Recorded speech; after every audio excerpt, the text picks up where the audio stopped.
Selamat pagi pemirsa, Breaking News kembali hadir menyapa Anda dengan berita teraktual dan menarik.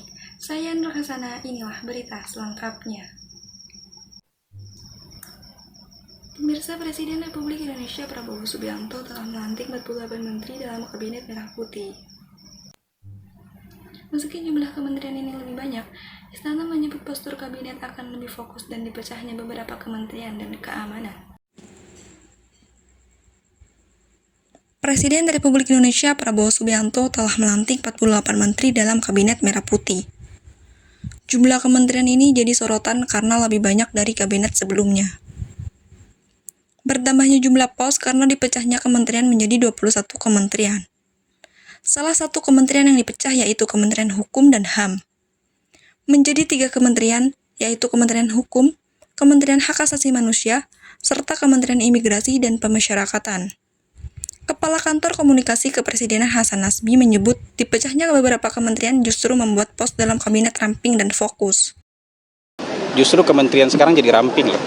Satu kementerian kemarin yang organisasinya gemuk, sekarang dipisah-pisah jadi ramping organisasinya. Jadi bukan kementerian gemuk. Yang kementerian yang badannya besar-besar sekarang malah dipisah-pisah jadi ramping loh itu. Pejabatnya yang banyak. Iya, tapi kan itu konsekuensi. Kementerian kan harus ada yang memimpin, harus ada yang mengendalikan kementerian itu. Jadi ini nanti menurut saya sih akan jauh lebih efisien ya, karena pekerjaan mereka jauh lebih fokus. Jadi mungkin sebutannya bukan kabinet gemuk, tapi kabinet yang jauh lebih fokus. Jadi misalnya PUPR, Kementerian Pekerjaan Umum dan Kementerian Perumahan Rakyat sekarang sudah lebih fokus. Ada Kementerian Perumahan Rakyat, ada Kementerian Kehutanan sekarang lebih fokus dia, nggak gemuk lagi. Kementerian Lingkungan Hidup juga sekarang lebih fokus, nggak gemuk lagi dia, nggak digabung-gabung. Jadi bisa kalian bayangkan sekarang organisasi yang kemarin gemuk justru sekarang jadi lebih ramping. Kalau soal ada kepala kementeriannya yang jadi menteri, ya itu kan konsekuensi dari organisasi. Nantinya, koordinasi kementerian akan dilakukan oleh Menteri Sekretaris Negara. Saya paham betul bahwa ini tugas yang tidak ringan. Tentu yang paling utama adalah membantu memberikan dukungan kelancaran kepada tugas-tugas Bapak Presiden, dan saya diberi tugas khusus juga untuk membantu mengkoordinasikan antar kementerian supaya apa yang menjadi program-program pemerintah, program-program beliau sebagai Presiden dapat berjalan dengan baik, dengan lancar, dan percepatan sekat-sekat komunikasi harus diperlancar. Oleh itulah kami diberi tugas oleh beliau. Kementerian lain juga dipecah jadi 2, Kementerian Desa, Pembangunan Daerah Tertinggal, dan Transmigrasi. Kementerian Koperasi dan UKM juga dipecah, serta Kementerian Pariwisata dan Ekonomi Kreatif juga. Jadi 2 kementerian. Dari Jakarta, tim Breaking News mengabarkan.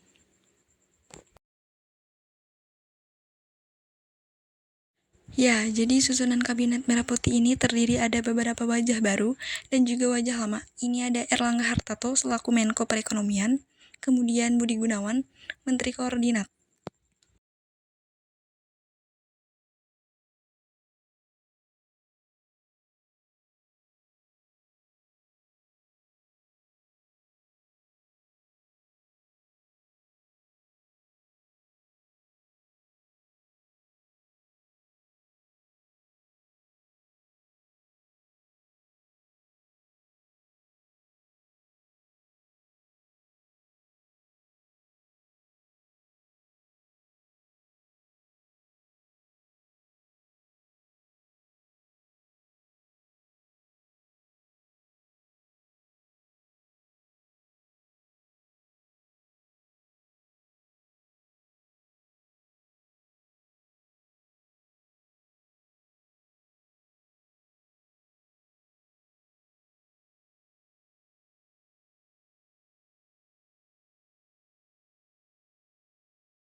Pemirsa, berikut adalah daftar Wakil Menteri Kabinet Merah Putih yang baru saja dilantik sore ini.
Demikian berita hari ini. Saya Nur Hasana, pamit undur diri. Sampai jumpa di broadcasting selanjutnya. Wassalamualaikum warahmatullahi wabarakatuh.